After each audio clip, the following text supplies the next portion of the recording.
Kung tayo ay imitator ni God, we have to love unconditionally. Everybody say love. Yan ang number one kung tayo ay imitator ni God. We have to love unconditionally. Dahil ang ating God ay love. He is love. God loves us unconditionally even when we were at our worst. Katulad ng inawit natin kanina.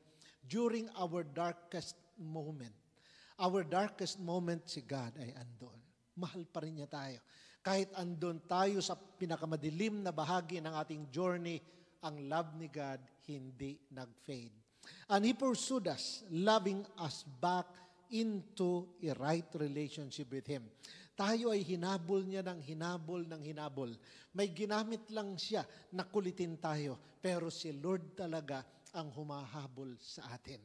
Kaya yung taong yun na ginamit ni Lord, bagamat siguro nakulitan ka sa sobrang kulit niya, sige na nga, sama na nga ako. At hindi mo na-realize na si Lord ang nagpurso sa iyo. Si Lord talaga ang naghabol sa iyo. Bakit? Gusto ni Lord may balik ang right relationship with Him. Mga kapatid, kung tayo ay imitator ni God, so tayo rin ay magkakaroon ng heart just like the heart of God. Number one, love forgives. Pag tayo ay maglalove unconditionally, love forgives. Kaya sabihan mo ang iyong katabi, pinapatawad na kita.